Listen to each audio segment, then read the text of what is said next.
Study IQ IAS, अब तैयारी हुई अफोर्डेबल।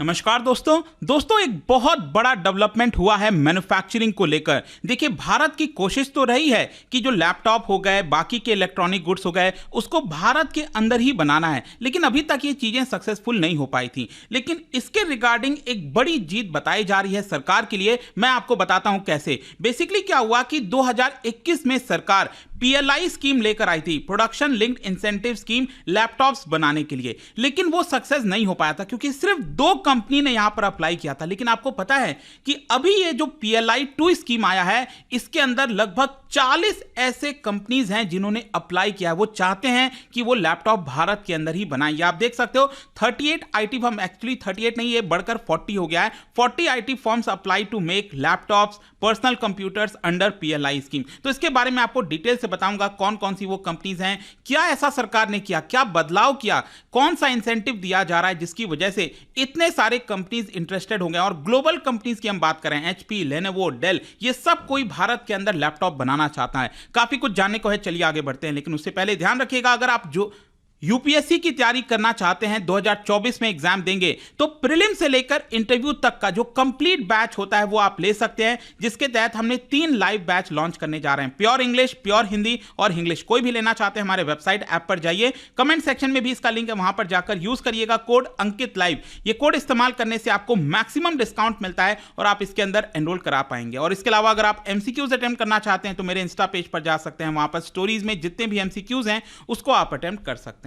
चलिए शुरुआत करते हैं और सबसे पहले यह देखते हैं कि एग्जैक्टली हुआ क्या है। देखिए, जो टॉप मल्टीनेशनल कंपनीज हैं, चाहे HP हो गया, डेल हो गया, फॉक्सकॉन हो गया, एसर हो गया, थॉमसन, और साथ ही साथ जो डोमेस्टिक कंपनीज भी हैं जैसे डिक्सन टेक्नोलॉजीज आपने सुना होगा, VVDN टेक्नोलॉजीज हो गया, ये भी भारत के अंदर मिलकर यहां पर 40 ऐसे कंपनीज में से हैं जिन्होंने अप्लाई किया है कि जो प्रोडक्शन लिंक्ड इंसेंटिव स्कीम नया वाला आया है 2.0, उसके तहत वो भारत के अंदर मैन्युफैक्चर करना चाहते हैं लैपटॉप और पर्सनल कंप्यूटर। और कहीं ना कहीं ये भारत सरकार के लिए एक बड़ी जीत बताई जा रही है, वो मैं आपको आगे बताऊंगा। लेकिन आप देख सकते हैं यहां पर जो इलेक्ट्रॉनिक्स मिनिस्टर हैं अश्विनी वैष्णव, उन्होंने यहां पर इसके बारे में बताया था कि हमने जितना एंटीसिपेट किया था, मतलब कि ये जो स्कीम लॉन्च हुई है इसमें सरकार ने जितना एंटीसिपेट किया था कि इतने कंपनीज आ सकते हैं मैन्युफैक्चर करने के लिए, उससे कहीं ज्यादा कंपनीज आपको देखने को मिलेगा। यहां पर गवर्नमेंट लगभग 17,000 करोड़ का ये स्कीम लेकर आई है,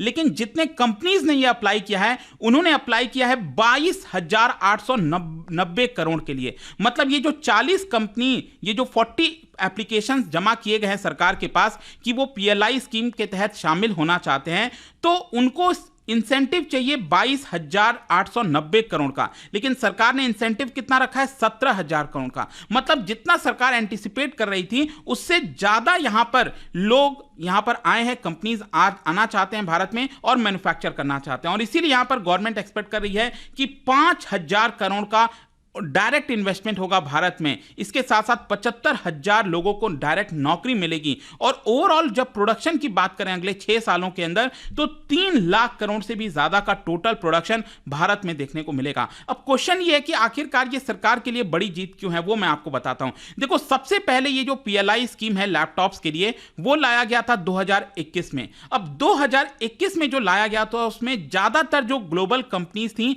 वो इससे बाहर थी, वो इसके अंदर पार्टिसिपेट नहीं कर रही थी। लेकिन इसको देखते हुए सरकार ने इसका जो टोटल इंसेंटिव है उसको बढ़ा दिया। पहले वाले स्कीम में सरकार ने लाया था 7,350 करोड़ का इंसेंटिव, लेकिन अभी इसी साल मई के महीने में सरकार ने अनाउंस किया था कि 17,000 करोड़ का इंसेंटिव हम देंगे। फिर इसके साथ साथ आप देख सकते हो, बताया गया कि पहले वाले स्कीम में सिर्फ 2 कंपनीज पार्टिसिपेट की थी जिन्होंने टारगेट मीट किया था, दैट इज डेल और भगवती। तो ये 2 ही ऐसे कंपनीज थी जो शामिल हुई थी और कोई यहां पर नहीं हो पाया था। लेकिन उसके बाद से बार बार बोला जा रहा था कि सरकार को इसके अंदर चेंजेस करने चाहिए, बदलाव करने चाहिए ताकि और कंपनीज पार्टिसिपेट कर सके। और क्या चेंज हुआ? देखिए, क्या था कि पहले वाला जो स्कीम था उसमें सरकार ने कहा कि आपको ओवरऑल जो इंसेंटिव है, आपको पता ही है ना PLI स्कीम क्या है। PLI स्कीम का सबसे सिंपल अर्थ यह है कि जो कंपनीज यहां पर प्रोडक्शन करेंगी, हर एक प्रोडक्ट के ऊपर सरकार उनको कुछ सब्सिडी देगी, एक प्रकार से इंसेंटिव देगी। मान लो कोई 1,000 रुपए का गुड्स है और सरकार ने कहा है कि 5% हम आपको सब्सिडी देंगे, मतलब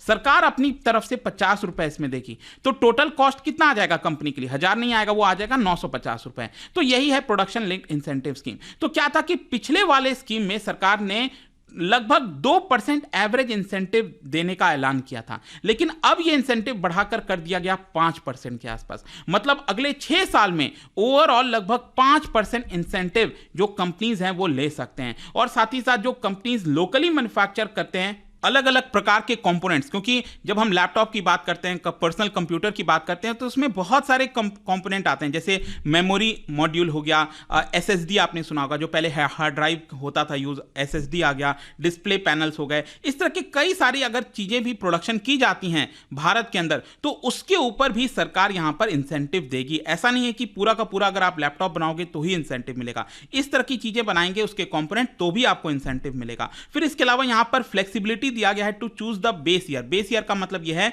कि यहां पर सपोज किसी कंपनी ने कहा कि हम अगले 6 साल में इतना का प्रोडक्शन करेंगे, तो उनको बताना पड़ता है पहले, इस साल ये इतना प्रोडक्शन होगा, अगले साल इतना प्रोडक्शन होगा। तो कंपनीज को फ्रीडम दिया गया है कि वो अपना बेस ईयर चुन सकते हैं कि किसके मुकाबले वो कितना इंक्रीज करने वाले हैं। 2022 उनका बेस ईयर होगा, 2023 होगा, क्या होगा वो कंपनीज डिसाइड कर सकते हैं। फिर इसके साथ साथ एक और इंटरेस्टिंग चीज इसके अंदर लाया गया है कि अगर मान लो कोई अपना टारगेट मीट नहीं कर पाता है तो उसके सब्सिडीज को कम भी किया जा सकता है। मतलब जो कंपनीज ने पहले बोला कि हमारा इतना टारगेट है, अगर वो टारगेट को मीट नहीं करते हैं प्रोडक्शन करने का, तो उनको यहां पर इंसेंटिव उतना नहीं दिया जाएगा, 10% कट भी किया जा सकता है। ओवरऑल यहां पर जो सरकार है उनका यही कहना है कि ये जो लैपटॉप वाला पीएलआई स्कीम है वो इंटीग्रेट करता है सेमीकंडक्टर स्कीम से, क्योंकि जो सेमीकंडक्टर बनाने के लिए भी आपको पता है सरकार कोशिश करी है कि भारत के अंदर ही चिप्स वगैरह बनाए जाएं, तो कहीं ना कहीं वो इंटीग्रेट का काम करेगा, क्योंकि लैपटॉप में बहुत सारा चिप्स की आवश्यकता होती है। तो अगर भारत में ही चिप बनना स्टार्ट हो जाएगा तो वही चिप हम लैपटॉप में लगा सकते हैं, तो एक ओवरऑल कॉस्ट काफी कम आ सकता है। अब फाइनली क्वेश्चन ये है कि आखिरकार ये भारत के लिए इतना क्रूशियल क्यों है?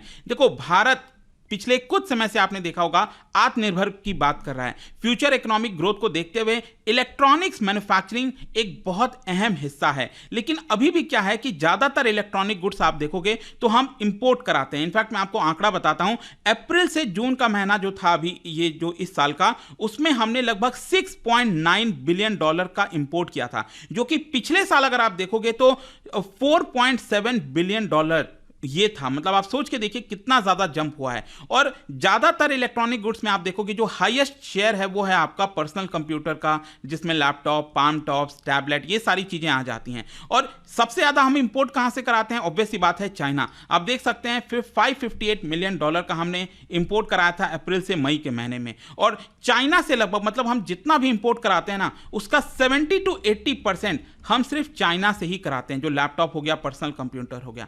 तो इससे साफ जाहिर होता है कि अगर हमें एक्चुअल में आत्मनिर्भर बनना है और मैन्युफैक्चरिंग करना है तो इस पे तेजी से काम करना पड़ेगा। और इसी को देखते हुए सरकार PLI 2 स्कीम लेकर आई थी। अब यहां पर एक और इंटरेस्टिंग चीज है कि क्या यहां पर जो कंपनीज शामिल हुई हैं उसमें जो लैपटॉप इंपोर्ट बैन लगा था, क्या उसका कोई रोल है? आपको याद होगा ना, अभी 1 महीने पहले सरकार ने अनाउंस किया था कि हम लैपटॉप के ऊपर बैन लगाने वाले हैं, जो इंपोर्ट कराया जाता है, हर कोई इंपोर्ट नहीं करा पाएगा। इसको देखकर बहुत ज्यादा हलचल हो गई थी। तो एक्चुअल में अगर आप देखोगे तो उसका भी बड़ा रोल बताया जा रहा है, क्योंकि क्या हुआ था कि जब लैपटॉप बैन का अनाउंसमेंट नहीं किया था सरकार ने, तो उसके पहले अगर आप देखिए तो सिर्फ 2 कंपनीज ऐसी थी जो इसके अंदर पार्टिसिपेट करना चाहती थी PLI स्कीम में। लेकिन जैसे ही सरकार ने इंपोर्ट बैन का अनाउंसमेंट किया, वैसे ही अगर आप देखोगे तो यहां पर टोटल एप्लीकेशन 40 हो गया। मतलब 40 ऐसी कंपनीज हैं जो भारत में मैन्युफैक्चर करना चाहती हैं, क्योंकि डेल, एप्पल, ये जितने भी कंपनीज हैं, अगर उनको लगेगा कि वो इंपोर्ट नहीं करा पाएंगे तो वो भारत के मार्केट को कैप्चर नहीं कर पाएंगे, वो बेच नहीं पाएंगे।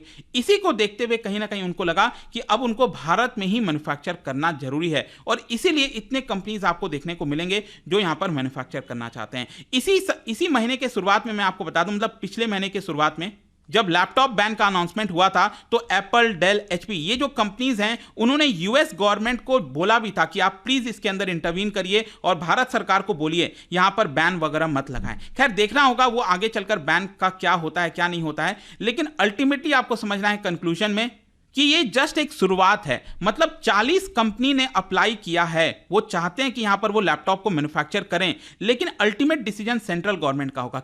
सेंट्रल गवर्नमेंट क्या 40 के 40 कंपनीज को अलाउ करती हैं नहीं करती हैं, वो सेंट्रल गवर्नमेंट डिसाइड करेगी। और इसकी वजह से ओवरऑल बताया जा रहा है कि अगले 6 साल के अंदर 3 लाख करोड़ से ज्यादा का जो ओवरऑल प्रोडक्शन है वो आपको देखने को मिल सकता है। चलिए देखते हैं आगे क्या होता है, बट एक बड़ी खबर थी, इसके बारे में आपको बताना चाहता था। जाने से पहले एक इंटरेस्टिंग क्वेश्चन, देखिए अभी आपको रिसेंटली पता होगा एक आरबीआई के द्वारा अनाउंसमेंट किया गया था। आरबीआई चाहती है कि बैंकों के अंदर जो अनक्लेम्ड डिपॉजिट है, बहुत कई सालों से रखे हुए हैं, वो उनके सही जगह तक पहुंचाया जाए, सही लोगों को वो दे दिया जाए वो पैसा।